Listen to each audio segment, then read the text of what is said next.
the leaders of Russia, China, and Iran are in constant and continuous dialogue with each other on policies towards America and the West, and nothing evolves until there's an agreement between the three countries. So basically, we can conclude that each of those countries knows that America is after them, and thus it is better for the three to stand firm together rather than having America hitting one individually.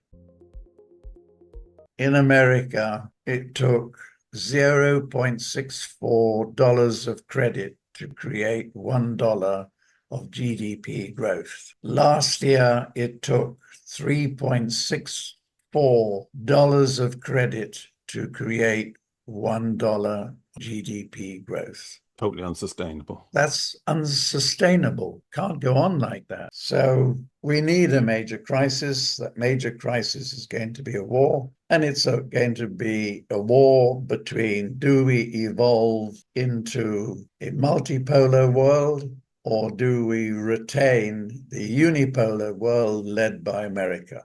That's the basic thing. And I think that war happens probably around 2028. It could even happen earlier.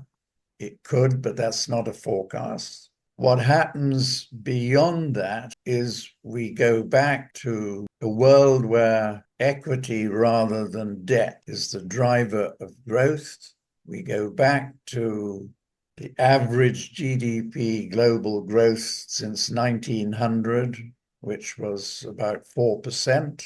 And we go back to a stable world. But in order to get into that stable world, we've got to go through this crisis first.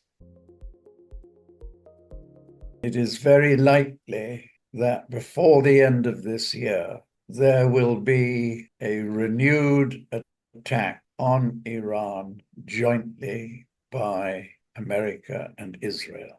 What is also happening is there's a big focus by those two countries on Pakistan, because in the recent conflict between India and Pakistan, Pakistan with its fighter jets from China, pilots trained in China, and China's radar system took on India's French fighter jets and America's radar systems supported by India's own ones. And the conclusion of that dogfight that occurred, air dogfight that occurred, was that Pakistan shot down the 6 Rafale fighter jets at a distance of 150 kilometers. Wow.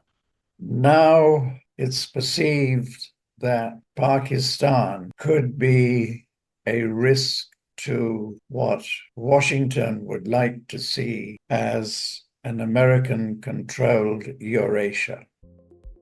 Rising geopolitical tensions, households should be holding physical gold.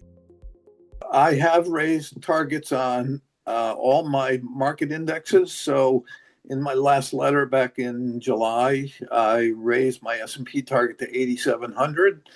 So, I mean, I think there may be 7,000 targets out there, but they just recently brought their targets up there. Most people were in the 64 to 6,600 area, and some not even there. And as you know, last April, they all thought the bottom was going to fall out of the market. So I actually raised my target to 8,000 back in April at the bottom. When everybody was getting more negative, I was getting more, in my contrary way, more positive. The sentiment had gotten so negative.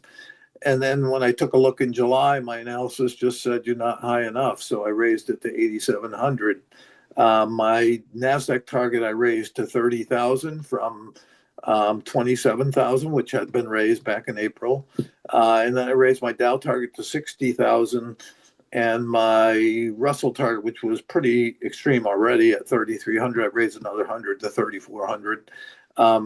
People think I'm a moving target. No, it's just when the analysis suggests that I'm still too conservative, I'll raise my numbers. So they do seem extreme at the time that I put them out, but I'm looking forward, not backwards.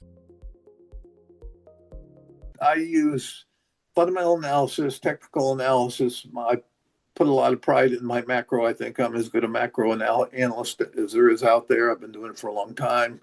I think I'm as good a contrarian as there is out there. I'm not afraid to be away from the crowd. So I think a lot of times the numbers kind of congregate around a mean because I don't think people are comfortable going too far away from the crowd. And that doesn't bother me at all. I'm most comfortable when nobody agrees with me.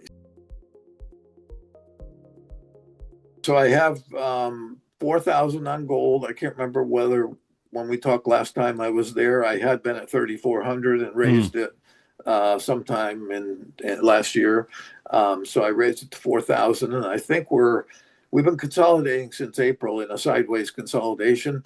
We're very close to breaking out of that, and I think we're about to. I think we'll see it in September, and have another nice run, probably to 4,000 in the last 4 months of the year.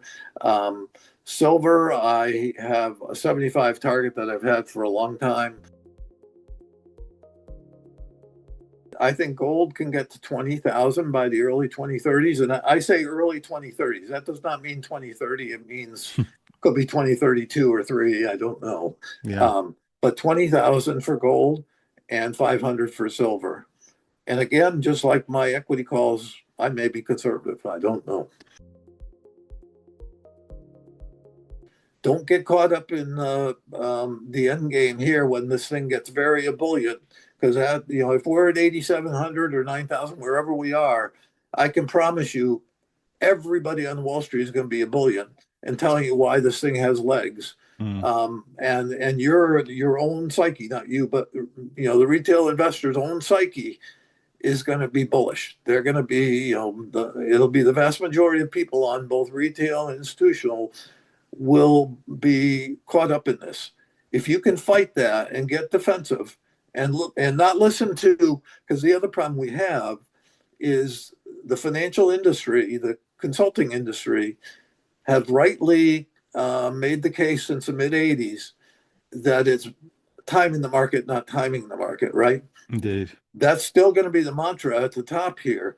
If you can go against that and understand that was absolutely the right advice for the last 40 years, but it's wrong advice now because we're about to see an 80% bear market, and most assets go down. If you can understand, you're not going to get it precisely, but if you can get out on this side of the mountain and protect yourself, you'll have the wherewithal to then take advantage of the commodity cycle that follows. If you don't, if you say I'm a buy and holder, markets always go to new highs. I can't time it. I'm just going to stay put. The chances are you're going to go down, and the market could go down 80%. So that means your portfolio could go down 50, 60, 70% or more. And then you got to climb out of that hole. And that's a lot of climbing to do before you just get back to even, if you ever do.